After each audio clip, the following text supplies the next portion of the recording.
Hey everyone, welcome back. Today we're diving into one powerful idea from the book, Think Less, Do More by Peter Hollins. Here's the truth most people don't want to hear. You don't fail because you're lazy. You fail because you're trying to be perfect before you even start. That feeling where you keep thinking, planning, and overthinking, but never actually doing anything?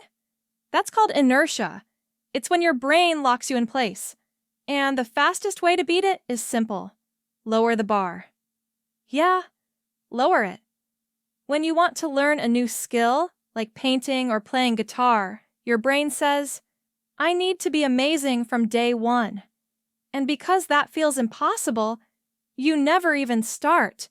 But if you tell yourself, I'll just draw a tiny doodle, or I'll just play one simple chord, you suddenly move. And once you move, momentum kicks in. Same thing with big tasks. Let's say you need to write a 10-page report. If you think, this has to be perfect, your brain freaks out and goes into procrastination mode. But if you say, I'll just write one messy paragraph, you're in. Your brain doesn't fear small starts. It fears giant finish lines.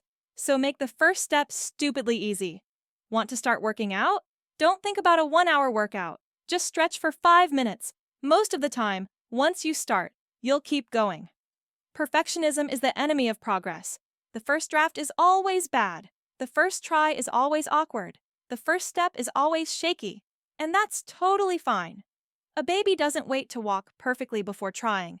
It falls, gets up, falls again, and eventually walks. That's how progress works. Now here's something even more important. Most people think motivation comes first, and then action follows. That's a lie. Action comes first. Motivation comes after.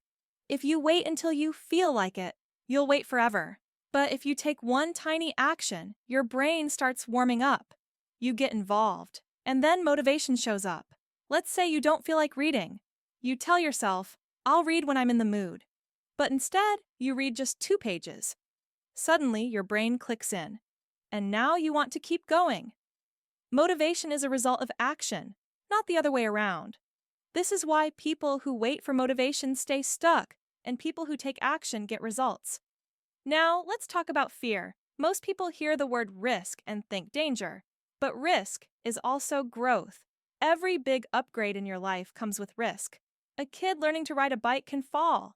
But if they never take that risk, they never learn to ride. Same thing in life. Comfort zones feel safe, but they keep you small. Growth only happens outside of them. Taking risks doesn't mean being reckless. It means taking smart, calculated risks. You look at the situation, you weigh the pros and cons, and you move forward anyway. Every successful entrepreneur, every leader, every high performer took risks. Steve Jobs did. Elon Musk did. Everyone who wins does.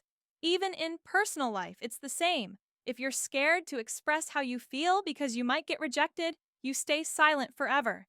But if you take the risk, you either win or you learn. Both are growth. Now let's talk about productivity. Most people have a to-do list, but almost nobody has a don't-do list.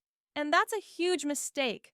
A don't-do list is a list of things you avoid so you don't waste your time and energy. Like scrolling social media in the morning, checking emails every 5 minutes, saying yes to pointless meetings. These things destroy focus. When you know what not to do, you protect your attention. And attention is your most valuable asset. The same goes for your life. Not everything deserves your yes. Not everyone deserves your time. Now, here's a powerful concept. The burner list. Think of your life like a kitchen. You have front burners and back burners. Front burners are your top priorities, the things that actually move your life forward. Back burners are important, but not urgent. You don't ignore them. You just don't let them steal focus. When you know what's on your front burner, you stop multitasking. You stop getting distracted, and you start making real progress. Finally, let's talk about overthinking. Your brain gets tired from too many decisions. That's called decision fatigue. Successful people reduce tiny decisions so they can save mental energy for big ones. They use systems. They automate choices. They don't think, should I go to the gym today? They've already decided. They just go. This makes life easier, faster, and calmer. And one more thing. Your body works in natural energy cycles. About every 90 to 120 minutes, your focus drops. That's normal. You're not broken. You're human. So work hard when your energy is high. Do light tasks when it's low. Take short breaks. That's not laziness. That's smart performance. When you work with your body instead of against it, you get more done with less effort. So remember this. Start small. Take action. Let motivation follow. Take smart risks. Protect your focus. And use your energy wisely. That's how you stop thinking and start doing.